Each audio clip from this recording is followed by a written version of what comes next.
Dear students, very warm welcome to all of you. I hope आप सब अच्छे से होंगे और अपने एग्जाम्स की तैयारी भी आप सब काफ़ी अच्छे से कर रहे होंगे। नाउ आज से हम स्टार्ट कर रहे हैं science portion, general science portion for your different JK SSB exams. अगर मैं बात करूं रिसेंटली जो फॉरेस्ट रिलेटेड एग्जाम्स के लिए नोटिफिकेशन आई थी, चाहे उसमें फॉरेस्ट इंस्पेक्टर की हम बात करें, वाइल्ड लाइफ गार्ड की बात करें, फॉरेस्ट प्रोटेक्शन फोर्स या फिर सोशल फॉरेस्ट्री वर्कर, इन सभी सिलेबस में अगर आपने देखा होगा तो साइंस टॉपिक मेंशन है, साइंस का जो पोर्शन है वो मेंशन है। प्लस इसके अलावा जो आपका फॉरेस्टर का एग्जाम होने वाला है या फिर इन केस इसके अलावा डिफरेंट जो जेकेएसएसबी एग्जाम्स होते हैं वहाँ पे जनरल साइंस से क्वेश्चन पूछे जाते हैं। अब अगर हम यहाँ पे एनालाइज करें, अगर आपने देखा होगा जो फॉरेस्ट इंस्पेक्टर वाला सिलेबस है, सबसे पहले तो यहाँ पे अलग से साइंस का पोर्शन दिया हुआ है और जो वेटेज दी हुई है वो 20 मार्क्स की है। मतलब कि अच्छी खासी वेटेज यहाँ पे साइंस में दी गई है। इसलिए मैंने सोचा सबसे पहले हम साइंस से ही स्टार्ट करेंगे। टॉपिक वाइज हम करेंगे हर एक टॉपिक, जैसे कि आप सबने बताया हुआ था सर एमसीक्यू फॉर्मेट में कराओ प्लस समझाओ, तो उसी तरीके से हम करेंगे। जितने भी एमसीक्यूज यहाँ पे बन सकते हैं डिफरेंट टॉपिक से वो हम करेंगे। टोटल फ्री मैंने आपको बताया हुआ है, जो आपका फॉरेस्ट इंस्पेक्टर का सिलेबस है इसको हम बेस लेके चलेंगे, क्योंकि जब हमने ये वाला सिलेबस कर लिया तो फॉरेस्ट गार्ड हो गया या फिर एफएएफ हो गया, एसडब्ल्यूएफ हो गया, ये सिलेबस तो इसके अंदर कवर हो ही जाएगा। तो बेस सिलेबस जो यहाँ पे हम कवर करेंगे वो होगा फॉरेस्ट इंस्पेक्टर का, राइट, जिसमें मैं आपको अराउंड 70 मार्क्स का फिलहाल कवर करवाऊंगा। जितना भी जीएस का पोर्शन है except computers, English, maths and reasoning, बाकी सारा जो पोर्शन है जीएस की वेटेज यहाँ पे अच्छी खासी है, तो फिलहाल हम जीएस ही कवर करेंगे, राइट। अलग अलग से टॉपिक्स दिए हुए हैं तो हर एक हमने यहाँ पे कवर करना है। सबसे पहले मैं साइंस से स्टार्ट करूंगा, बट साथ ही आपके डिफरेंट सब्जेक्ट्स के लिए भी क्लासेस आती रहेंगी, राइट। ऑलमोस्ट 2 महीने का टाइम आप सबके पास है, तो काफ़ी अच्छे से आपको पढ़ना पड़ेगा और जिस लेवल की आप सबकी सपोर्ट वहाँ से रहेगी उसी तरीके से यहाँ पे क्लासेस भी आएंगी। ठीक है, अगर आपको दिन में 2 क्लासेस चाहें, 3 क्लासेस चाहें, आप मुझे कमेंट सेक्शन में बता देना, बट सामने से फिर आपकी सपोर्ट, आपका रेस्पॉन्स भी अच्छा होना चाहिए। ठीक है, देखो मैं तो आपके लिए मेहनत करूंगा, बट अगर सामने से आपका रेस्पॉन्स नहीं आएगा तो मैं फिर डिमोटिवेट हो जाऊंगा। फिर आपको दिन में 1 क्लास या फिर 2 दिन में 1 क्लास इस तरीके से मिलेगी। बट अगर आप सीरियसली और डेडिकेटेडली पढ़ना चाहते हो कि मैं आपका सिलेबस यहाँ पे कवर करवा दूँ, और ट्रस्ट मी काफ़ी अच्छे लेवल का हम यहाँ पे पढ़ेंगे। इवन दो मैं आपको यहाँ पे एमसीक्यू फॉर्मेट में ही कराऊंगा, बट आपका सिलेबस काफ़ी अच्छे से कवर हो जाएगा अगर आपने एमसीक्यू फॉर्मेट भी कर दिए, प्लस जो आपको मैं कॉन्सेप्ट समझा रहा हूँ। अब एक चीज़ आपने करनी है, देखो ये पीडीएफ्स तो मैं आपको दे दूंगा जैसे ही हमारे कुछ एमसीक्यूज कवर हो जाएंगे, या फिर अगर आपने अभी एनरोल करना है, पीडीएफ जो होंगी वो पेड होंगी, अभी एनरोल कर लो, जैसे हम डेली बेसिस पे पढ़ेंगे उस ग्रुप में हम आपको पीडीएफ मिलती रहेंगी। या फिर अगर आपने बाद में पीडीएफ लेनी है, वेल एंड गुड, बट जो मैं आपको कॉन्सेप्ट समझाऊंगा ना, एक नोटबुक जरूर रखना, वहाँ पे साइंस के लिए अलग से पोर्शन रखना, बाकी जो सब्जेक्ट्स हैं अलग से पोर्शन रखना। जो भी मैं अलग से इन्फॉर्मेशन दूंगा वो आपने वहाँ पे नोट डाउन करनी है। ठीक है, तो चलिए स्टार्ट करते हैं। अगर आप चैनल पे नए हैं, आने वाले किसी भी जेकेएसएसबी एग्जाम की तैयारी करना चाहते हो, तो मेक श्योर इसको सब्सक्राइब करके रखो, क्योंकि यहाँ पे ये वाला सिलेबस तो मैं फ्री कवर करवा ही रहा हूँ, इसके अलावा डिफरेंट सिलेबस में आपको करवा रहा हूँ। अब अगर मैं यहाँ पे बात करूँ, आपका जो GK of Jammu and Kashmir वाला पोर्शन है उसके लिए मैंने आपको बता दिया है, ऑलरेडी मैंने एमसीक्यू फॉर्मेट में 2 बार कवर करवा लिया है, वहाँ से कवर कर दो। प्लस जो हमारी रिसेंट प्लेलिस्ट चल रही है, जो रिसेंट क्लासेस आ रही हैं उनको साथ साथ वॉच कर लो, जो पहले क्लासेस आई हैं उनको पहले देख लो, इसके बाद अभी जो करंटली चल रहा है हमारा प्लेलिस्ट या फिर नई सीरीज, उसको भी देखो। काफ़ी अच्छे तरीके से आपका GK of Jammu and Kashmir भी कवर हो जाएगा। बाकी अगर कोई क्वेरी है आपकी, वो आप मुझे ज़रूर कमेंट सेक्शन में पूछना, वो मैं आपको बता दूंगा। अब हम आगे बढ़ते हैं। अगर आपने सिलेबस देखा होगा, जो आपका साइंस का सिलेबस है, तो पहला टॉपिक जो वहाँ पे मेंशन है वो है ग्रेविटेशन, राइट। आपने आई होप ये चीज़ तो देखी होगी। सो ग्रेविटेशन, आज हम ग्रेविटेशन को कवर करेंगे। इससे किस किस लेवल के क्वेश्चंस बन सकते हैं, क्या है ये चीज़, क्या कॉन्सेप्ट है, कॉन्सेप्ट भी समझाऊंगा, प्लस यहाँ पे कुछ जो आपको पता होनी चाहिए चीज़ें वो भी आपको मैं बताऊंगा। आगे बढ़ने से पहले एक बार सभी क्लास को जरूर लाइक कर दें। सो सबसे पहले अगर हम बात करें question number first, gravitation is an example of, gravitation किसकी एग्जाम्पल है? Is it a contact force, is it a non contact force, is it a repulsive force, या फिर नन ऑफ दीज? तो आप मुझे बताओ ग्रेविटेशन इसमें से कौन सी एग्जांपल है। आई होप हम 90s की जनरेशन है, 96 97 आप में से आई होप 95 से के आसपास ही आपका बर्थडे होगा, या फिर 2000 के आसपास भी हो सकता है। अगर आप इस बर्थडे में, मतलब इस एज गैप में आते हो, तो आपने बचपन में एक वेब सीरीज या फिर एक वो सीरियल जरूर देखा होगा, शक्तिमान, राइट, शक्तिमान। आपने देखा होगा शक्तिमान 20 20 मीटर से ऐसे हाथ आगे करता था, जो सामने वाला बंदा होता था वो उछल के दूसरी बिल्डिंग में घुस जाता था, राइट। क्या वो उसको कांटेक्ट करता था? वो उसको कांटेक्ट नहीं करता था, बट वो एक फोर्स जनरेट करता था। अब क्या वो सच है झूठ है वो मैं आपको नहीं बताऊंगा, वो आप खुद इतना समझदार हैं कि कैसा पॉसिबल हो सकता है एक इंसान दूसरे इंसान को बिना छुए ही पुश कर दे, ऐसा तो पॉसिबल नहीं होता है। बट ये एक एग्जाम्पल थी किसकी? फोर्स की, कि उसको फोर्स लगी और वो दूसरी जगह, मतलब कि गिर गया। ये कौन सी एग्जांपल थी? ये एक नॉन कांटेक्ट फोर्स की एग्जांपल थी। अब देखो कांटेक्ट फोर्स क्या होता है? कांटेक्ट फोर्स ऐसी फोर्स होती है जहाँ पे किसी ना किसी तरीके का कांटेक्ट लगा होता है। जैसे अगर हम बात करें फ्रिक्शनल फोर्स, अगर आप ग्राउंड पे कोई चीज को पुश या पुल कर रहे हो तो जो ग्राउंड से कोई फोर्स लगेगी उसको हम फ्रिक्शनल फोर्स बोलेंगे, जो उसको मतलब रेजिस्ट करेगी, उसकी मूवमेंट को रेजिस्ट करेगी। या फिर आप किसी चीज को पुश कर रहे हो, किसी चीज को छू के पुश कर रहे हो ना, कांटेक्ट कर रहे हो, आप कांटेक्ट करने के बाद पुश कर रहे हो। किसी चीज को आप पकड़ रहे हो, पुल कर रहे हो, किसी चीज को आप पकड़ रहे हो, पुल कर रहे हो, ये कौन सी फोर्स है? ये सारी जो फोर्स हैं ये कॉन्टैक्ट फोर्स है। बट कुछ ऐसी फोर्सेस भी हैं जिनको हम नॉन कॉन्टैक्ट फोर्सेस बोलते हैं, जहाँ पे आपको पकड़ने की जरूरत नहीं है, कांटेक्ट करने की जरूरत नहीं है। जैसे कि अगर हम बात करें कौन कौन सी फोर्स है, मैग्नेटिक फोर्स। आई होप आपने बचपन में मैग्नेट से जरूर खेला होगा। आपने देखा होगा जैसे ही आप दो मैग्नेट्स को पास में लाओगे, अगर वो अपोजिट डायरेक्शन में है, एक दूसरे के साथ वो क्या हो जाएंगे? अट्रैक्ट हो जाएंगे, राइट? बीच में वो कांटेक्ट तो नहीं कर रहे, बट वो एक दूसरे को खींचेंगे, एक फोर्स जनरेट होगी। या अगर वो सेम साइड है, मतलब मान के चलो कुछ इस तरीके से, अब ये नॉर्थ वाला है, ये साउथ वाला है, एंड ये यहाँ पे नॉर्थ है, ये यहाँ पे साउथ है। अगर आपको इनको पास लाओगे ना, तो आप फील करोगे एक फोर्स जनरेट होगी जो यहाँ पे रिपल्सिव होगी, राइट? ये एक दूसरे से दूर भागेंगे, आप इनको टच करने की कोशिश करोगे बट ये नहीं करेंगे। देखो यहाँ पे आप देखोगे बीच में गैप तो है, बट ये एक दूसरे को मतलब क्या कर रहे हैं? स्टिल ये एक दूसरे पे फोर्स एक्सर्ट कर रहे हैं। तो ये कौन सी एग्जाम्पल है? ये एक नॉन कॉन्टेक्ट फोर्स की एग्जाम्पल है। जैसे कौन सी फोर्स? इलेक्ट्रोस्टैटिक फोर्स हो गई। आपने चार्ज पार्टिकल्स के बीच फोर्स देखी होगी, वो भी एक नॉन कॉन्टेक्ट फोर्स है। अगर हम बात करें मैग्नेटिक फोर्स की, ये भी एक नॉन कॉन्टेक्ट फोर्स है। अगर हम बात करें ग्रेविटेशन की, तो ग्रेविटेशन भी एक नॉन कॉन्टेक्ट फोर्स है। इंपॉर्टेंट है कॉन्सेप्ट समझना, ठीक है? यहाँ पे मत बोलना सर सिर्फ यहाँ पे एक एक एमसीक्यू समझा दो। भाई ये साइंस है, यहाँ पे आपको कॉन्सेप्ट समझना पड़ेगा। ऐसा नहीं होगा कि यहाँ पे जो मैंने आपको एमसीक्यू करवा दिया बस वहीं से क्वेश्चन आएगा। कॉन्सेप्ट समझोगे, क्वेश्चन फिर किसी भी लेवल का निकाल सकोगे, ठीक है? जैसे कि मैंने आप सबको बताया है, वैसे भी आप में से जैसे ही कॉन्सेप्ट आता है कुछ स्टूडेंट्स भाग जाते हैं, बट जिसको सिलेबस कवर करना है वो अच्छे से क्लास को समझेगा। तो आपको समझ आ गई what is contact force, what is non contact force. अगर हम ग्रेविटेशनल फोर्स की बात करें तो it is an example of non contact force. और एक और चीज याद रखना, जो ग्रेविटेशन है ना, ग्रेविटेशन, चलो वैसे आगे क्वेश्चन होगा वहां पे मैं आपको बताऊंगा। फर्स्ट क्वेश्चन का आंसर आई होप बिल्कुल क्लियर हो गया। Gravitation is an example of non contact force, right? Which is the weakest force of universe? ये काफी बार पूछा जाता है कि वीकेस्ट फोर्स यूनिवर्स की कौन सी है? Strong nuclear force, electromagnetic force, gravitational force या फिर फ्रिक्शनल फोर्स। इतना याद रखना, वीकेस्ट फोर्स अगर यूनिवर्स की कोई है तो वो ग्रेविटेशनल फोर्स ही है। काफी इंपॉर्टेंट कॉन्सेप्ट है। जो ग्रेविटेशन आपके सब्जेक्ट आपके सिलेबस में मेंशन है ना, इसमें ग्रेविटेशन ऑब्वियसली बात है, इसके बारे में कुछ फैक्ट्स आपको पता होने चाहिए। सबसे पहले it is a type of force, gravitation is a type of force.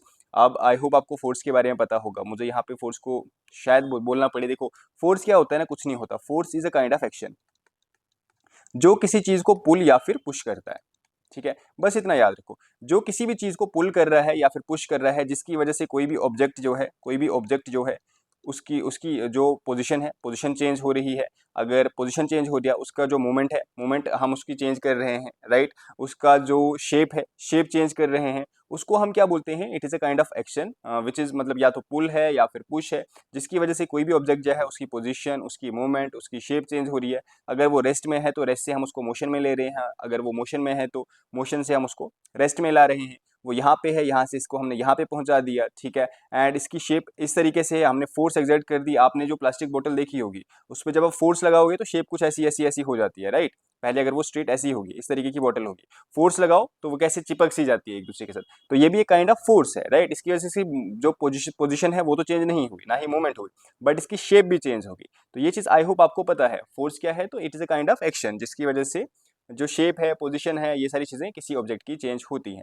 तो ये चीज आपको क्लियर तरीके से पता है। And gravitation is also a kind of force and it is the weakest force A of universe. And gravitation कौन सी type की फोर्स है? It is a non contact force, non contact force. And ये भी याद रखना, gravitation किन के बीच होती है? तो gravitation is always between two objects, always between two objects. ये दो ऑब्जेक्ट्स के बीच फोर्स लगती है। अब ये भी चीज आप ध्यान रखना, वैसे आई थिंक आगे क्वेश्चन है तो वहां पे ही मैं बताऊंगा, यहाँ पे बस इतना याद रखो, वीकेस्ट फोर्स ऑफ यूनिवर्स कौन सी है? तो it is gravitational force. Next अगर हम बात करें, gravitational force is directly proportional to, gravitational force किसके डायरेक्टली प्रोपोर्शनल है? अब आई होप आपको डायरेक्टली प्रोपोर्शनल का मतलब पता होगा। डायरेक्टली प्रोपोर्शनल मतलब होता है जितना यहाँ से कोई चीज बढ़ेगी उतनी ही यहाँ से भी ये चीज बढ़ेगी, राइट? जैसे हम डिमांड एंड प्राइस, वो तो इनवर्सली प्रोपोर्शनल है, बट अगर मैं आपको बता रहा हूँ ए चीज 5 है, बी 5 है, अगर ए 10 हो गई तो बी भी क्या हो जाएगी, बी भी 10 हो जाएगी। इस तरीके से आप मान के चलो। अब इसमें से जो ग्रेविटेशनल फोर्स है वो किस चीज के डायरेक्टली प्रोपोर्शनल है? देखो सबसे पहले एक और बार आपको मैं बता दूं, जो ग्रेविटेशनल फोर्स है ये एक नॉन कॉन्टैक्ट फोर्स है, मतलब ये कॉन्टैक्ट की वजह से नहीं है, ये बस दो बॉडीज के बीच लगती है। ये चीज आपने याद रखना है, gravitational force is always between two objects. ठीक है, दो ऑब्जेक्ट्स के बीच लगती है, चाहे उनका मास कितना है ये मैटर नहीं करता है, बस जो यूनिवर्स में कोई भी दो ऑब्जेक्ट्स है ना उनके बीच ग्रेविटेशनल फोर्स लगेगी। अभी आपके सामने चेयर होगी, वो आप पे ग्रेविटेशनल फोर्स लगा रही है, ठीक है, आप भी उस पर ग्रेविटेशनल फोर्स लगा रहे हो। आपके सामने कोई टेबल होगा, आप एक दूसरे पे ग्रेविटेशनल फोर्स लगा रहे हो। मतलब ऐसा कोई भी ऑब्जेक्ट जिसका कुछ ना कुछ मास है, ये चीज ध्यान रखना, जिसका कुछ ना कुछ मास है, जिसके अंदर कुछ ना कुछ मैटर प्रेजेंट है, वो किसी भी दूसरे ऑब्जेक्ट के ऊपर ग्रेविटेशनल फोर्स लगा रहा है। ठीक है, ऐसा नहीं है आप समझो कि बस अर्थ के पास ग्रेविटी है या फिर मून के पास ग्रेविटी है, सन के पास ग्रेविटी है, या फिर सेलेशियल बॉडीज जो है इनके पास ग्रेविटी है। इनके पास तो है, इनके पास अच्छी खासी लेवल की ग्रेविटी है।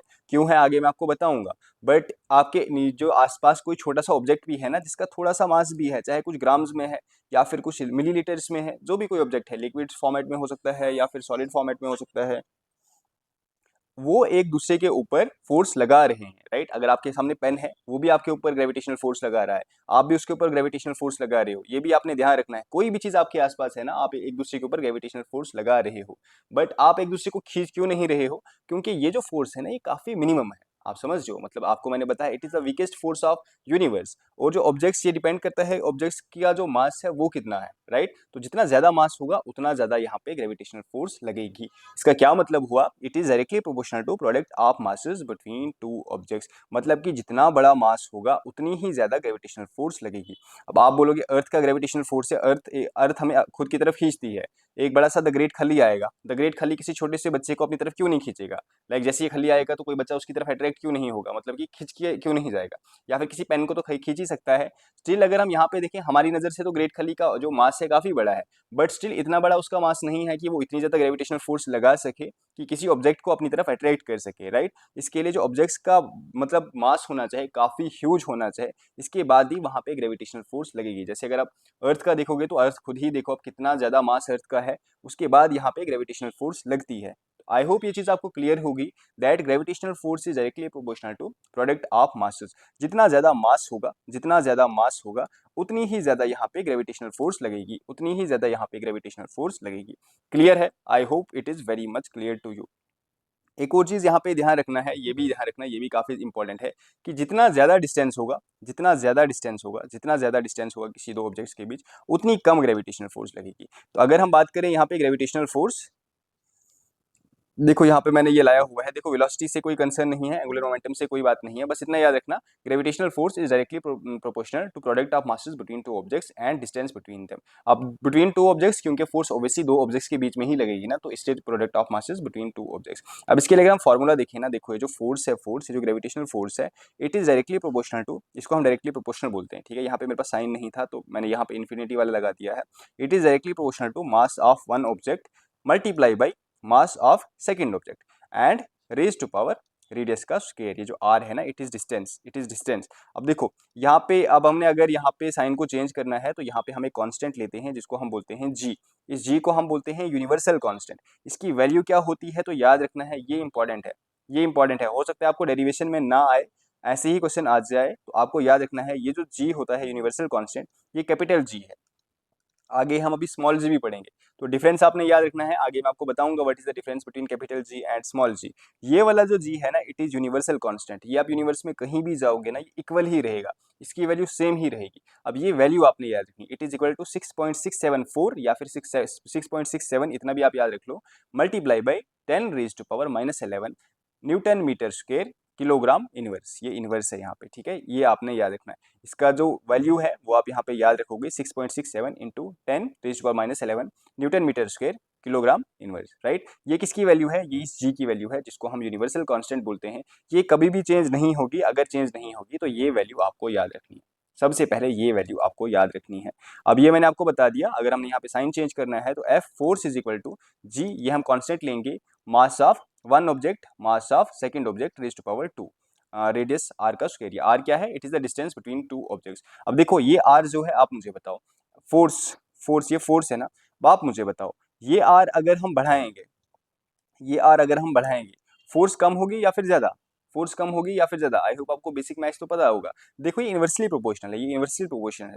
अगर हम ये बढ़ाएंगे ना, ये बढ़ाएंगे, फोर्स हमारी कम होती जाएगी, फोर्स हमारी कम लगती जाएगी बिटवीन टू ऑब्जेक्ट्स। अगर हम ये आर जो है, डिस्टेंस जो है किसी भी दो ऑब्जेक्ट्स के बीच कम करेंगे, कम करेंगे, और ये डिस्टेंस हम कम करेंगे, जो फोर्स होगी ना वो बढ़ती जाएगी, फोर्स जो होगी वो बढ़ती जाएगी, राइट। तो F is inversely proportional to distance या फिर रेडियस हम बात करें अगर, और अगर हम बात करें F is directly proportional to masses of two objects, right. जो भी ऑब्जेक्ट्स के बीच हम ग्रेविटेशनल फोर्स निकाल रहे हैं उनमें से अगर किसी एक का मास बढ़ेगा तो भी हमारी फोर्स बढ़ेगी, अगर दोनों का मास बढ़ेगा तो 4 टाइम्स बढ़ेगा। ये भी आपने याद रखना है। देखो अगर जो m1 है ना, m1 अगर मान के चलो m1, चलो आगे वैसे क्वेश्चन है तो वहीं पे मैं करवाऊंगा, न्यूमेरिकल फॉर्मेट में है वहीं पे करवाऊंगा, बट आई होप इतनी चीज आपको याद रह गई। विच जब force, the gravitational force is directly proportional to masses of two objects and it is inversely proportional to distance between two objects. ठीक है, याद रहा, क्लियर है, कॉन्सेप्ट क्लियर है, बहुत बढ़िया। सबसे पहले हमने क्या पढ़ा, एक बार फिर से रिवाइज करो, रिवाइज करना जरूरी है। देखो मैं आपको यहाँ पे ही समझा दूंगा सारा।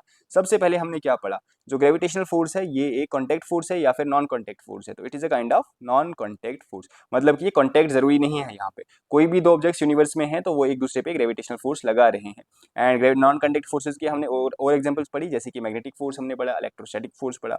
And it is always between two objects, any objects जिनका भी मास है एक दूसरे पे ग्रेविटेशनल फोर्स लगाएंगी। ये चीज हमने कवर कर दी, right. And it is directly proportional to masses and it is inversely proportional to radius या फिर distance between two objects. Clear हो गया? चलो नेक्स्ट अगर हम बात करें who gave the law of gravitation, तो ये चीज़ तो आपने पढ़ी है कि इसाक न्यूटन साहब बैठे थे कहीं पे, उनके सर पे सेब गिरा एंड उसके बाद उन्होंने ग्रेविटी वाला कॉन्सेप्ट ढूंढा, उनको लगा कि हाँ कोई चीज़ तो है जो इस चीज़ को नीचे खींच रही है। तो ये तो काफ़ी हलवा क्वेश्चन है तो मुझे बताने की ज़रूरत नहीं है, बट क्वेश्चन इंपॉर्टेंट है तो मैंने लाया, क्योंकि हो सकता है आप में से काफ़ी सारे स्टूडेंट्स को ना पता हो, इसलिए who gave the law of gravitation, sir Isaac Newton, right. ये तो काफ़ी ईजी क्वेश्चन था। चलो नेक्स्ट अगर हम बात करें, which one of the following statements about gravitational force is not correct. अब देखो यहाँ पे क्वेश्चन क्या पूछा गया है, इस चीज का भी आपने ध्यान रखना है। नॉट करेक्ट पूछा गया है, it is experienced bye all bodies in the universe. क्या ये ट्रू है? It is very true. सभी बॉडीज जिनका कुछ ना कुछ मास है ना, वो एक दूसरे पे ग्रेविटेशनल फोर्स लगा रहे हैं, ये चीज मैंने आपको बता दी। It is dominant, it is dominant force, यहाँ पे फोर्स नहीं होगा, इट इज डोमिनेंट फोर्स होगा, ठीक है। It is dominant force between celestial bodies, ये सेलेशियल बॉडीज जो बड़ी बड़ी बॉडीज हैं यहाँ पे, इनके बीच ये एक डोमिनेंट फोर्स है। तो मैंने आपको बता दिया, yes it is a dominant force, क्योंकि इनका जो मास है ना, मास आप देखो ना, सेलेशियल बॉडीज, सन, मार्स, वेनस, अर्थ, ये जो बड़े बड़े प्लैनेट्स हैं, स्टार्स हैं, राइट, इनका मास कितना बड़ा है। तो इतना बड़ा अगर इनका मास है, उसी हिसाब से इनके बीच में फोर्स भी होगी, तो वहाँ पे काफ़ी अच्छी खासी फोर्स इनके बीच जनरेट होगी। It is negligible force for atoms, अगर हम एटम्स की बात करें ना, उनका तो मास ही मतलब नेग्लिजिबल है। ऐसा नहीं है कि वो फोर्स नहीं लगा रहे हैं। देखो यहाँ पे अगर आपको इस तरीके से क्वेश्चन आए ना कि जो एटम्स हैं एक दूसरे के ऊपर बिल्कुल भी ग्रेविटेशनल फोर्स नहीं लगाते हैं, बिल्कुल भी ग्रेविटेशनल फोर्स नहीं लगाते हैं, ये स्टेटमेंट गलत हो जाएगा, ये स्टेटमेंट गलत हो जाएगा। वो भी ग्रेविटेशनल फोर्स एक दूसरे के ऊपर लगा रहे हैं, बट ये इतनी कम है, इतनी कम है कि इसको आप मतलब कि इग्नोर कर सकते हो एक तरीके से, एक तरीके से it is a negligible force. तो ये वाला भी स्टेटमेंट बिल्कुल सही है, राइट, ये वाला स्टेटमेंट भी सही है। हमारे आंसर इनमें से आ नहीं सकता क्योंकि यहाँ पे नॉट पूछा गया है। It is experienced bye all bodies in the universe, ये मैंने आपको बता दिया, जिसका भी थोड़ा बहुत मास है ना, वो एक दूसरे के ऊपर ग्रेविटेशनल फोर्स लगा रहे हैं। It is dominant force between celestial bodies. अब जिसने हमारे पास पढ़ा है वो बोलेगा क्यों है ये डोमिनेंट फोर्स, क्योंकि जो सेलेशियल बॉडीज है ना, इनका मास बहुत ज्यादा है। जहाँ पे मास ज्यादा होगा, ऊपर मैंने आपको ऑलरेडी बता दिया, F is directly proportional to M, ठीक है। Force is directly proportional to mass of that any object, एक का हो, दो का हो, क्योंकि दो ऑब्जेक्ट्स के बीच लग रही है, तो F is directly proportional to M. यहाँ पे तो डोमिनेंट फोर्स होगी। It is a negligible force for atoms, अगर आपने हमारे पास पढ़ा है आपको पता होगा, एटम मतलब ये तो दिखता ही नहीं है आंख से, इसके मतलब फोर्स तो लगती है बट इतनी कम होती है कि you can neglect it, right. ये वाला स्टेटमेंट बिल्कुल सही है। It is same for all pairs of bodies in our universe. क्या ये स्टेटमेंट सही है? आप बोलोगे कैसे सही है, अभी मैंने आपको एग्जांपल दी, जिसका मास ज्यादा होगा उसकी उसके मतलब वो दूसरे ऑब्जेक्ट के ऊपर फोर्स भी ज्यादा लगाएगा, वहां पे फोर्स भी ज्यादा लग रही होगी। अब जिसका मास कम होगा वहां पे फोर्स भी कम लग रही होगी। तो ऐसा नहीं है ये जो फोर्स है ये इक्वल है, ये फोर्स इक्वल नहीं है, ये डिफरेंट ऑब्जेक्ट्स के लिए डिफरेंट है। तो it is not same for all pairs of object, it is different. तो हमारा जो राइट आंसर होगा, इसमें पूछा गया है करेक्ट कौन सा नहीं है, पहले तीन करेक्ट हैं तो ये हमारे आंसर हो नहीं सकते। इसमें जो गलत स्टेटमेंट है वो कौन सा है, मतलब कि पूछा गया है इनकरेक्ट स्टेटमेंट कौन सा है, इनकरेक्ट स्टेटमेंट यहाँ पे फोर्थ है, तो हमारा आंसर भी आएगा ऑप्शन फोर्थ। समझ गए? बहुत बढ़िया। चलो नेक्स्ट क्वेश्चन है question number 6, the gravitational force exerted by two bodies is always, ये चीज आपने ध्यान रखनी है, ग्रेविटेशनल फोर्स जो दो बॉडीज एक दूसरे के ऊपर लगा रही है, देखो ये ए है, ये मैं हूँ, ठीक है, 70 kg का, ये कोई बी है, ये आप हो 50 kg का, अब हम एक दूसरे के ऊपर ग्रेविटेशनल फोर्स लगा रहे हैं, राइट। जो मैं आपके ऊपर लगा रहा हूँ, आप भी मेरे ऊपर ग्रेविटेशनल फोर्स लगा रहे हो। ऐसा नहीं है कि सिर्फ मैं लगा रहा हूँ। अब देखो, आपका वेट है मेरे वेट है 70 kg, ठीक है। आपका वेट है 50 kg। अब ये चीज आपने ध्यान रखनी है, जो भी यहाँ पे दो ऑब्जेक्ट्स एक दूसरे के ऊपर फोर्स लगा रहे हैं ना, ये ऑलवेज इक्वल इन मैग्नीट्यूड होती है। इस चीज का आप ध्यान रखना है, क्योंकि इक्वेशन तो सेम है ना, F = G m1 m2/r², ठीक है। यहाँ पे जो फोर्स लगेगी ना, फोर्स अगर यहाँ पे मान के चलो 100 न्यूटन लग रही है, फोर्स 100 न्यूटन, तो मैं अगर आपके ऊपर 100 न्यूटन फोर्स लगा रहा हूँ ना, तो आप भी मेरे ऊपर 100 न्यूटन ही फोर्स लगा रहे हो। अब आप बोलोगे सर ये न्यूटन क्या है? देखो, न्यूटन इज ऐसा यूनिट ऑफ फोर्स, ये चीज आपको आई होप पता होगी। अगर हम सीजीएस यूनिट की बात करें ना, CGS unit of force it is dyne. अब आपके सिलेबस में फोर्स तो नहीं है, वरना मैं आपको वो भी बता देता, बट चलो आगे मैं आपको कवर करवा दूंगा, ठीक है। ये चीजें भी अब मैं आपको आगे कवर करवा दूंगा अगर मुझे लगता है जरूरत पड़ेगी। बस इतना याद रखना, जो न्यूटन है ना, न्यूटन इज ऐसा यूनिट ऑफ फोर्स, क्योंकि आपको पता होगा ये फोर्स वाला है थोड़ा, ये कॉन्सेप्ट आपने याद रखना है। SI unit of force is Newton. CGS unit की हम बात करें, इट इज डाइन, इसलिए मैं यहाँ पे न्यूटन यूज कर रहा हूँ। अगर ए दैट इज मैं आपके ऊपर 100 न्यूटन फोर्स लगा रहा हूँ, तो आप भी मेरे ऊपर इक्वल लगा रहे हो, इक्वल लगा रहे हो। याद रखना, जो भी फोर्स, ग्रेविटेशनल फोर्स एक ऑब्जेक्ट दूसरे ऊपर मतलब दूसरे सब्जेक्ट के ऊपर लगाता है या फिर ऑब्जेक्ट के ऊपर लगाता है, वो इक्वल होती है। अगर मैं आपके ऊपर 100 न्यूटन लगा रहा हूँ, आप भी मेरे ऊपर 100 न्यूटन लगा रहे हो। Gravitational force exerted by two bodies is always equal in magnitude, याद रखना, always equal, and it is always opposite in direction. देखो, मैं आपको इस डायरेक्शन में फोर्स लगा रहा हूँ, इस डायरेक्शन में फोर्स लगा रहा हूँ, नॉट इस डायरेक्शन में, बट अगर मैं आपको एक्जैक्टली बताऊँ ना, एक्जैक्टली मैं आपको पता है किस डायरेक्शन में फोर्स लगा रहा हूँ, मैं आपको अपनी तरफ खींच रहा हूँ। समझ रहे हो, मैं आपको अपनी तरफ खींच रहा हूँ और आप मुझे अपनी तरफ खींच रहे हो। Gravitational force is always attractive in nature, याद रखना, always attractive in nature, it is neither repulsive, never repulsive. ये कभी रिपल्स नहीं करेगी, ये कभी दूर नहीं करेगी, ये ऑलवेज अट्रैक्ट करेगी। ये चीज भी आपने ध्यान रखनी है। सबसे पहले it is a non contact force, ये मैंने आपको बता दिया। सेकंड चीज आपने ध्यान रखनी है, जो ग्रेविटेशनल फोर्स है ना, it is always attractive in nature, ये अपनी तरफ खींचती है। समझ रहे हो, काफी इंपॉर्टेंट कॉन्सेप्ट है। जैसे हम मैग्नेटिक फोर्स पढ़ते हैं ना, magnetic force is both attractive, वो अट्रैक्ट भी करेगी, वो रिपल्स भी करेगी, या फिर बाकी फोर्सेज ऐसी होती हैं वो दोनों होती हैं, अट्रैक्टिव भी रिपल्सिव भी। बट अगर हम ग्रेविटेशनल फोर्स की बात कर रहे हैं, तो याद रखना it is always attractive in nature. तो मैं आपको अपनी तरफ खींचूंगा, राइट, मैं आपको इस तरीके से फोर्स लगाऊंगा, आप मुझे इस तरीके से फोर्स लगाओगे, आप मुझे चाहोगे अपनी तरफ खींचना। अब यहाँ पे हम ये वाली एग्जांपल छोड़ देते हैं। अभी हम एग्जांपल लेते हैं, आप हो 70 kg के, चलो आपका वेट थोड़ा बढ़ा देते हैं, 70 kg, ठीक है। यहाँ पे ऑफेंड मत होना, जो गर्ल्स स्टूडेंट्स हैं, ऐसे मत बोलना सर इतने बड़े बड़े नहीं हैं हम, मतलब चलो 70 40 जो भी मान के चलो, 55 जो भी मान के चलो, ठीक है, आपका आइडियल वेट। एंड यहाँ पे अर्थ है, जिसका हजारों kg टन ऑफ वेट है, ये अर्थ है, ठीक है, ये अर्थ है। आप अब मुझे बोलोगे सर, आप मुझे बताओ, आप बोल रहे हो कि जो ये फोर्स है ना, फोर्स, ये जो फोर्स है, अर्थ हम पे लगा रही है, मान के चलो यहाँ पे 500 न्यूटन, और आपने अभी हमें बताया कि हम भी तो अर्थ के ऊपर लगा रहे हैं, हम भी अर्थ के ऊपर 500 न्यूटन लगा रहे हैं, हम भी अर्थ के ऊपर 500 न्यूटन लगा रहे हैं। तो आप हमें बताओ, हम ही अर्थ की तरफ क्यों जाते हैं, हम ही अर्थ की तरफ क्यों खींचते हैं? हम भी तो सेम फोर्स लगा रहे हैं, अर्थ हमारी तरफ क्यों नहीं आएगा? है कॉन्सेप्ट, है कॉन्सेप्ट, अच्छा। चलो समझो। अब आप मुझे बताओ, अगर आपने मुझसे पहले कभी पढ़ा होगा, आपको मैंने एक चीज बताई थी, कभी आपने इनर्शिया पढ़ा होगा मुझसे, ठीक है, इनर्शिया आपने जरूर मुझसे पढ़ा होगा। और मैंने आपको बताया था, इनर्शिया एक जिद होती है, कोई भी ऑब्जेक्ट जिसका मास है ना, उसकी एक जिद होती है कि मैं जिस पोजीशन में हूं, मैं उसी पोजीशन में रहूंगी जब तक मुझ पे बाहर से कोई फोर्स नहीं लगेगी, राइट। अब मैंने आपको बताया था वहां पे कि जितना बड़ा ऑब्जेक्ट होगा, अब मान के चलो, ये मैंने आपको एग्जांपल दी थी, वहां पे एक साइकिल है, एक साइकिल है, एक ट्रक है, एक साइकिल है, एक ट्रक है, ठीक है। साइकिल का इनर्शिया ज्यादा होगा या फिर ट्रक? साइकिल की जीद ज्यादा होगी या फिर ट्रक की जीद ज्यादा होगी? आप अगर साइकिल पे 100 न्यूटन फोर्स लगाओगे, साइकिल तो 100 न्यूटन फोर्स पे चल जाएगा, बट सेम अगर आप ट्रक पे लगाओगे 100 न्यूटन फोर्स, क्या ट्रक चल पाएगा? नहीं, ट्रक को 500 न्यूटन, 1000 न्यूटन चाहिए होगी, फिर जाके ये चलेगा, राइट।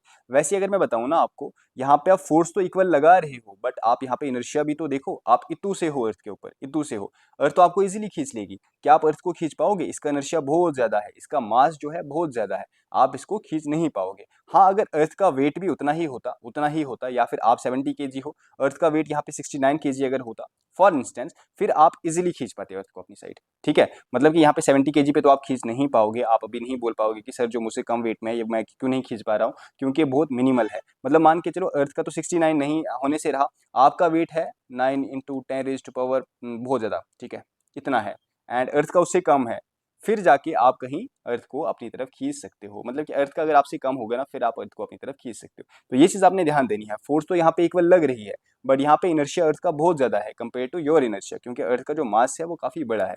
इसीलिए आप आप अर्थ की तरफ नहीं जाओगे, मतलब आप अर्थ की तरफ जाओगे, अर्थ आपकी तरफ नहीं आएगी। एंड ये सिर्फ अर्थ के लिए मतलब वो नहीं है, वैलिड नहीं है, ये हर एक इस ऑब्जेक्ट के लिए वैलिड है जहाँ पे जो फोर्स ऑफ ग्रेविटी है वो काफ़ी ज़्यादा है, या फिर ग्रेविटेशन फोर्स काफ़ी ज़्यादा है, चाहे हम मून की बात करें, सन की बात करें, बाकी प्लैनेट्स की बात करें हम, राइट। तो ये चीज़ आपको पता होनी चाहिए। चलो नेक्स्ट अगर हम बात करें, the acceleration due to gravity on earth is approximately, जो एक्सेलरेशन ड्यू टू ग्रेविटी होती है अर्थ पे वो अप्रॉक्सीमेटली कितनी होती है, मतलब कि मान के चलो एक्सेलरेशन ड्यू टू ग्रेविटी मतलब कि ग्रेविटेशन पुल कितना होता है एक्चुअल में।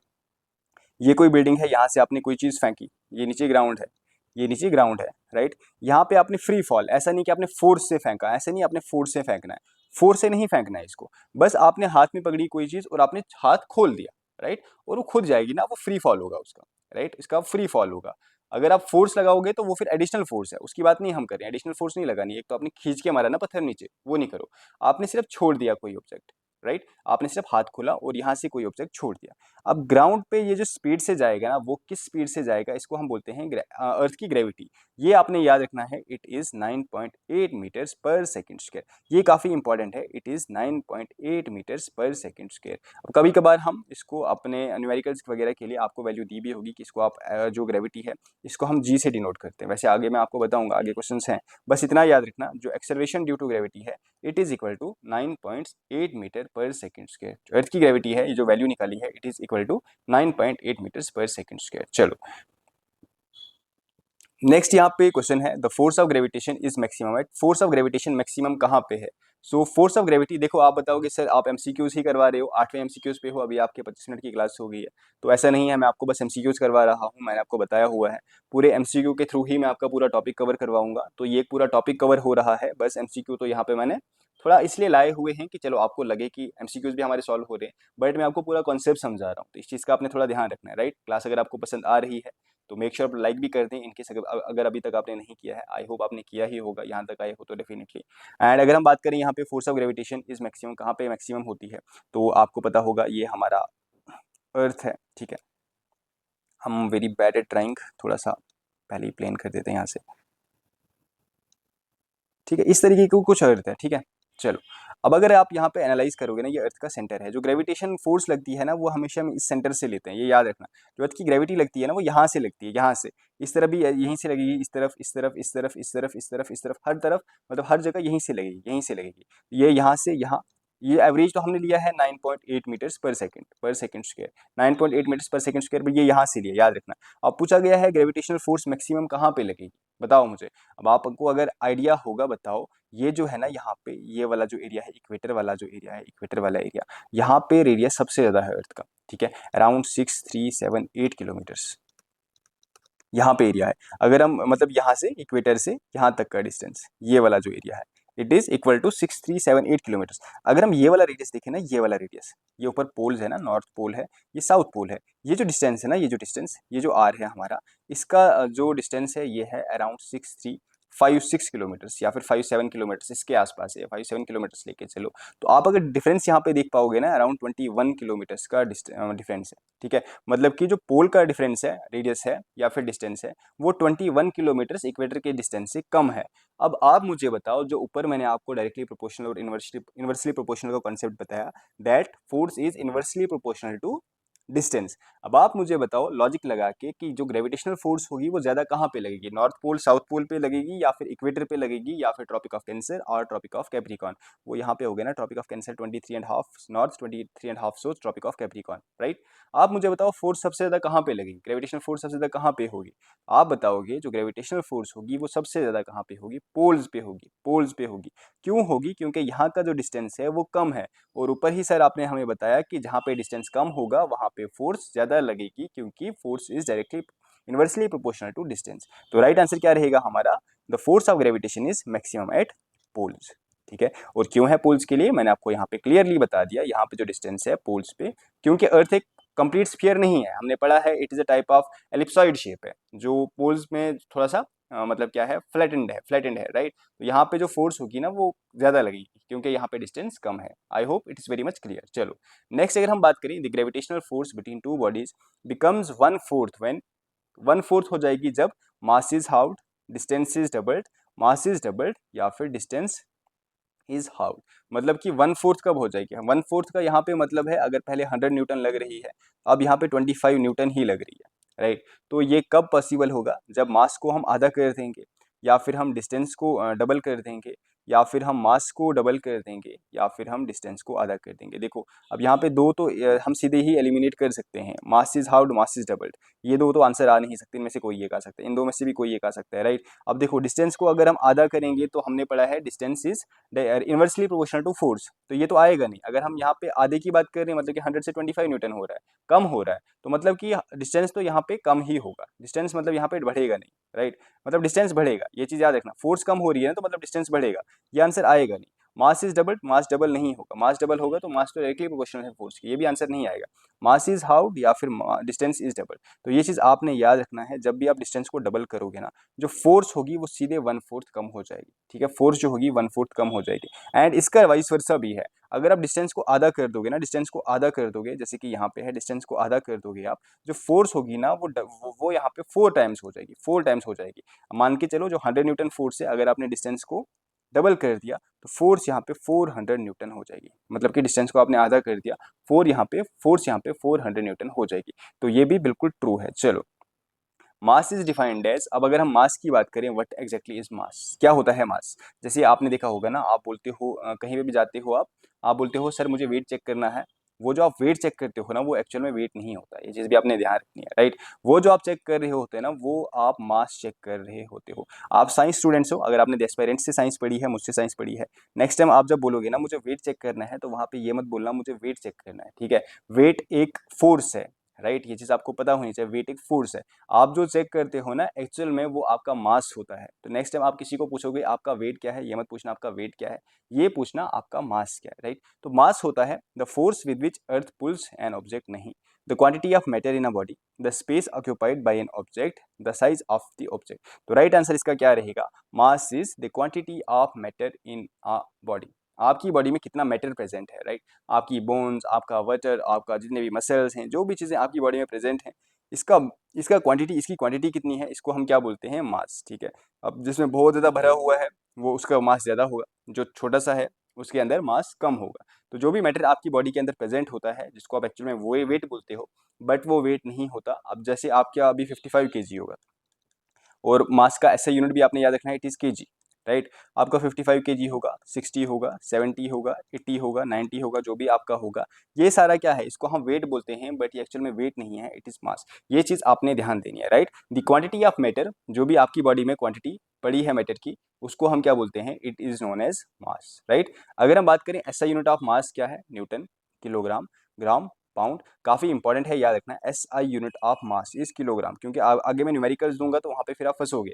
तो याद रखना, SI unit of mass is always kilogram, right. चलो, अगर हम बात करें force with which an object is attracted towards the earth या फिर any other celestial body due to gravity is known as, इसको हम क्या बोलते हैं, ऐसी कोई भी फोर्स जिसकी वजह से कोई ऑब्जेक्ट किसी बॉडी की तरफ अट्रैक्ट हो रहा है, चाहे हम अर्थ की बात करें या फिर कोई और सेलेशियल बॉडी, इसको हम क्या बोलते हैं, इसको हम बोलते हैं due to gravity is known as time, mass, weight, pressure, इसको हम क्या बोलते हैं, this force is known as weight. आपको पता चल गया, जो आप वेट बोलते हो ना, weight it is not actually weight, but जो वेट है ना, weight is a kind of force. Weight क्या है, force, which is equal to mass of an object multiply by gravity. क्या है ये जो वेट है, weight it is a kind of force, इसको हम लिख सकते हैं weight is equal to mass of an object multiply by gravity, ठीक है, जिसको आप वेट बोलते हो ना, ये इसको जब हम मल्टीप्लाई करेंगे ना ग्रेविटी के साथ, फिर जाके एक्चुअल वेट आएगा, उसको हम वेट बोलेंगे। ये एक्चुअल में जो है ना, जिसको हम वेट बोलते हैं, वो मास है। तो वेट किसी भी ऑब्जेक्ट का कितना होता है, मास इनटू ग्रेविटी, ठीक है। अब एक चीज आपको पता चल गई, एक चीज देखो यहाँ पे बिल्कुल क्लियर है, वेट कैसे बढ़ेगा, अगर आपका मास इंक्रीज होगा वेट भी इंक्रीज होगा, आपकी जो ग्रेविटी इंक्रीज होगी तो वेट भी इंक्रीज होगा। और ये भी ध्यान रखना, जो आपका मास होगा ना, मास, ये आप यूनिवर्स में कहीं भी जाओगे ना, मास मास हमेशा सेम रहेगा। मास जो आपका होगा ना, अब आपकी क्वांटिटी, मतलब आपकी बॉडी के अंदर क्वांटिटी कितनी है, इतना ही हो ना। आप अगर अभी आप 70 केजी हो, मतलब आंख बंद करते ही आपको मैं मून पे पहुंचा दूं, आपको मून के अंदर में पहुंचा दूं, मतलब मान के चलो विद इन सेकेंड्स, ठीक है, विद इन सेकेंड्स, तो आपका वेट कम होगा ज़्यादा होगा? आपकी बॉडी के अंदर जो मैटर प्रेजेंट है वो तो उतना ही होगा, तो वहां पर पे भी आपका मास सेम ही रहेगा। अगर आप इन केस इतने आप शक्तिशाली हो, आप सन पे पहुंच सकते हो, तो सन पे भी आपका वेट 70 kg ही रहेगा, आपका जो वेट नहीं एक्चुअली मास, ठीक है। मास आपका यूनिवर्स में कहीं भी सेम रहता है, मास कभी भी चेंज नहीं होता है, इस चीज़ का आपने ध्यान रखना है। क्या वेट चेंज हो सकता है? क्या वेट चेंज हो सकता है? इंपॉर्टेंट क्वेश्चन है ना। यस, वेट चेंज हो सकता है। क्यों हो सकता है? क्योंकि ग्रेविटी चेंज हो सकती है। देखो ग्रेविटी चेंज होगी, ग्रेविटी अगर मान के चलो अर्थ पे कुछ और ग्रेविटी होगी, मून की ग्रेविटी कुछ और है, सन की ग्रेविटी कुछ और है, डिफरेंट सेलेशियल बॉडीज हैं उनकी ग्रेविटी कुछ और होगी, तो जैसे जैसे ग्रेविटी चेंज होगी वैसे वैसे आपका वेट जो होगा वो चेंज होता जाएगा। बट जो मास होगा ना, मास आपका ये सेम रहेगा। मास क्या है मैंने आपको बता दिया, क्वांटिटी ऑफ मैटर जो आपकी बॉडी में प्रेजेंट है। वेट क्या है? It is a kind of force, right, it is a kind of force जिसको हम डिनोट करते हैं मास इंटू ग्रेविटी। समझ गए? बहुत बढ़िया। चलो इसमें से कांस्टेंट क्या है? कांस्टेंट इसमें मास है through out the universe. Change क्या हो सकता है? चेंज इसमें वेट चेंज हो सकता है, because weight is equal to mass into gravity.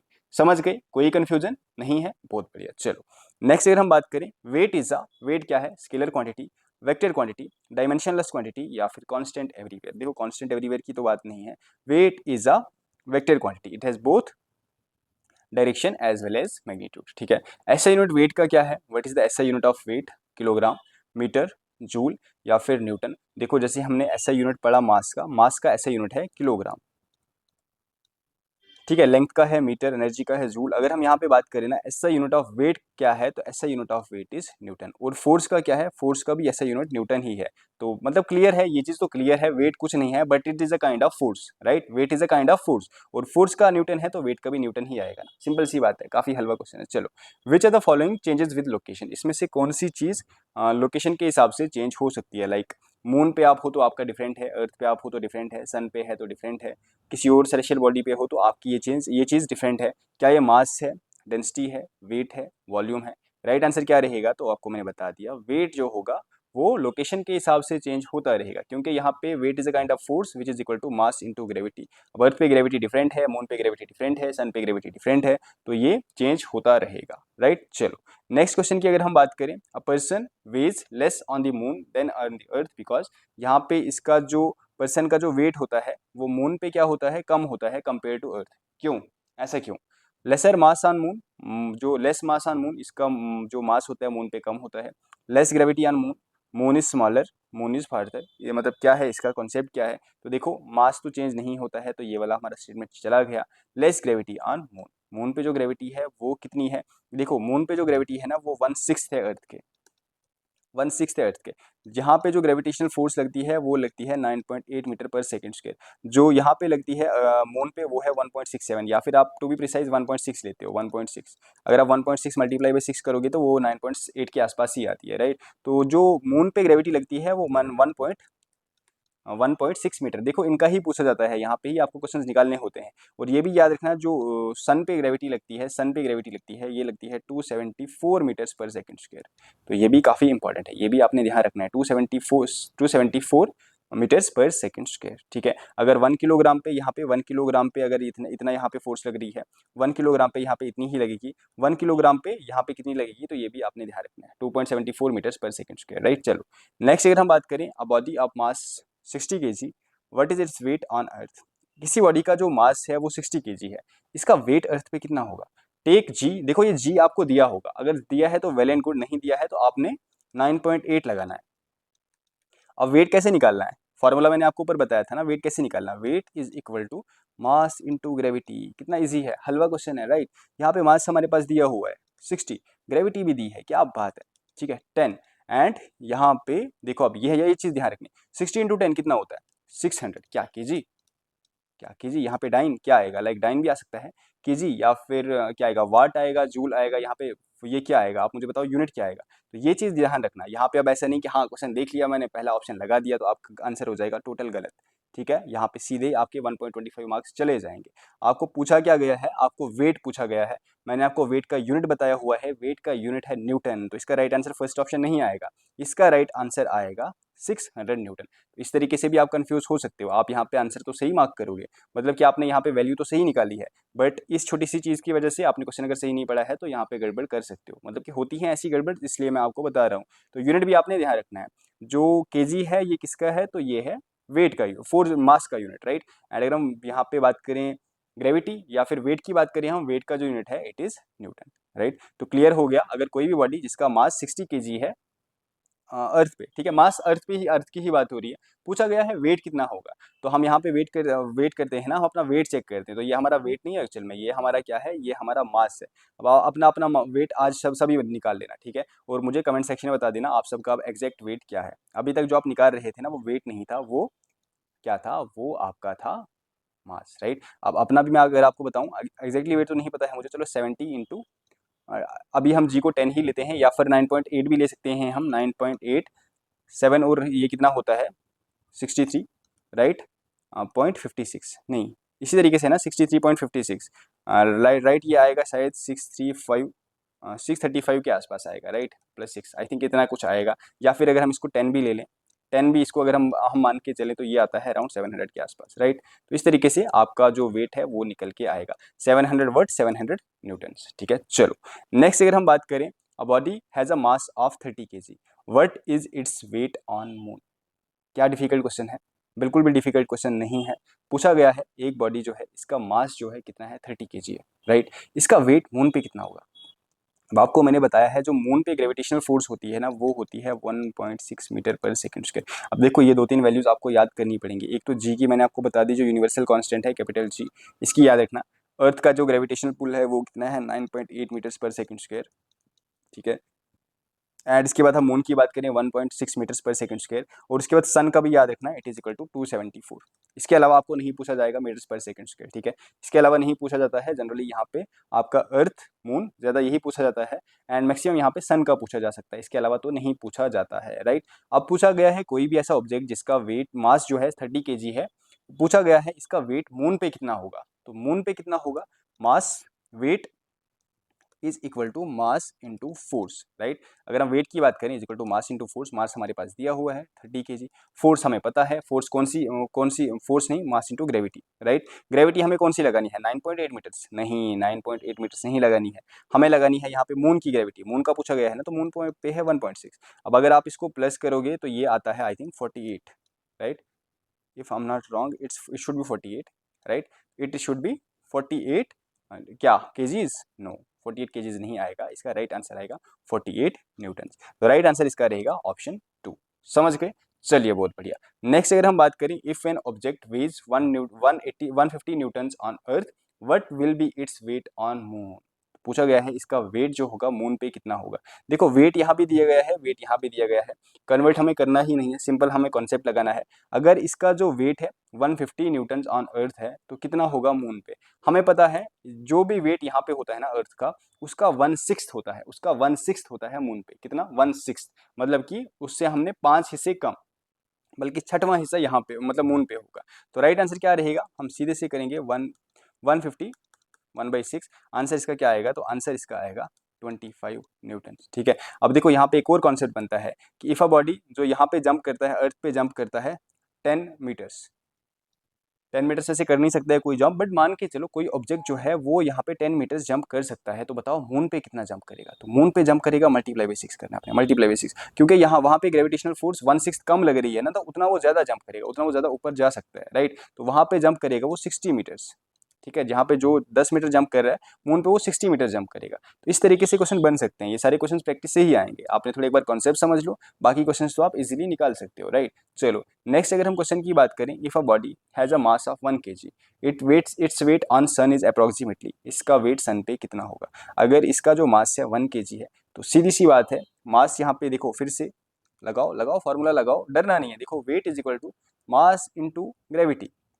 Mass into gravity, right. Weight is equal to mass कितना दिया हुआ है 1 kg, ग्रेविटी कौन सी लगानी है 9.8 लगानी है क्या, बिल्कुल नहीं लगानी है, सन की ग्रेविटी नहीं लगानी है, विच इज इक्वल टू 274 वर्ट मीटर्स पर सेकंड स्क्वायर। तो हमारा आंसर क्या रहेगा, वेट निकालना है, वेट का जो फॉर्मूला है 274 मल्टीप्लाई बाई 1, 274, एंड ये जो हमारा यूनिट हो जाएगा वो कितना हो जाएगा, फोर्स का यूनिट होता है न्यूटन, आंसर रहेगा 274 न्यूटन। कहाँ पे है, आंसर रहेगा ऑप्शन 3, राइट। इसी तरीके से आप निकाल सकते हो क्या, अर्थ पे कितना होगा, अर्थ पे कितना होगा, शाबाश 9.8 न्यूटन, राइट। मून पे कितना होगा 1.6 न्यूटन, क्योंकि 1 kg का पूछा गया है, 2 kg का होता तो डबल कर दो, डबल कर दो, डबल कर दो, 3 का पूछा होगा मल्टीप्लाई कर लो, सिर्फ यही तो मल्टीप्लाई, यही तो चेंज करना है, बाकी ये तो सेम ही रहेगा ना, इसका 9.8 ही रहेगा, या फिर वहाँ पे वैल्यू दी होगी, आपने कौन सी वैल्यू लेनी है, 9.8 लेनी है या फिर 9.7 लेनी है या फिर आपने 10 लेनी है, दिया होगा। अगर नहीं दिया है तो फिर आपने 9.8 ही लेनी है, ये चीज़ ध्यान रखना। अगर नहीं दी होगी वैल्यू अर्थ पे, मून पे 1.6 ही लेनी होगी, सन पे 274,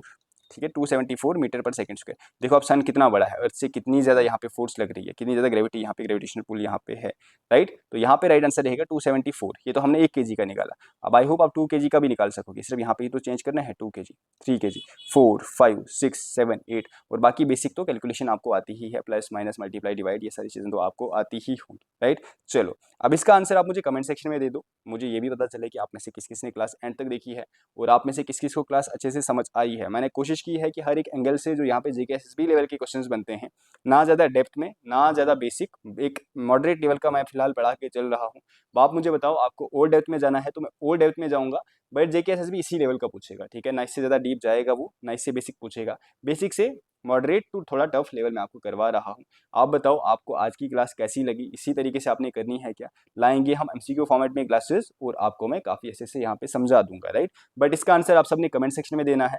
और एक और चीज़ आपने करनी है कि बहुत ज़्यादा सपोर्ट करनी है अब इस सीरीज़ को, अगर आप चाहते हो आपको रेगुलर बेसिस पे क्लासेस मिले तो जितना हो सके शेयर कर दो क्लासेस को, जो भी आपके नोन हैं, जो Facebook groups, WhatsApp groups, Telegram channels, वहाँ पे ये क्लासेस शेयर कर दो, सो दैट उनको भी बेनिफिट मिले इन क्लासेस का। यहाँ पे मैं आपको सारे सब्जेक्ट्स करवा रहा हूँ, अभी हमारी GK of Jammu and Kashmir की सीरीज़ भी चल रही है, उसको भी आप वॉच करो, बहुत जल्द वो भी खत्म हो जाएगी। और हमारे पेड बैचेस भी चल रहे हैं, अगर आपको डिटेल में ज्वाइन करना है GK of Jammu and Kashmir course, वहाँ पे काफ़ी डिटेल में मैं करा रहा हूँ। ओनली 249 में आपको पड़ जाएगा पूरा GK of Jammu and Kashmir, जिसमें आपको पूरा जीके प्लस उसमें नोट्स भी मिल जाएंगे। तो आप व्हाट्सएप पे मैसेज कर सकते हो 600686, जस्ट अ सेकेंड, ये हमारा नंबर रहेगा 6006893955।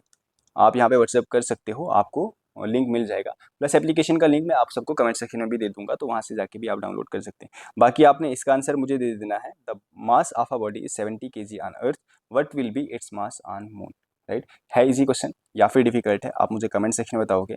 लेट्स सी आपका आंसर क्या आएगा। आपको अगर क्लास समझ आई है तो आप आंसर दे दोगे, नहीं आई है तो फिर क्या कर सकते हैं, ठीक है, आपकी मर्जी है। बट देखो क्लास यहाँ पे दी हुई है मैंने, मतलब काफ़ी अच्छे से समझाया हुआ है, क्वेश्चन यहाँ पे आप सबको दिया गया है, तो मेक श्योर आंसर सभी कमेंट सेक्शन में दे देना। चलो मिलते हैं नेक्स्ट क्लास में, कब चाहिए आपको क्लास बता देना, इस क्लास पे 200 प्लस लाइक्स कर दो नेक्स्ट क्लास के लिए। तब तक के लिए take care everyone, have a good day and bye.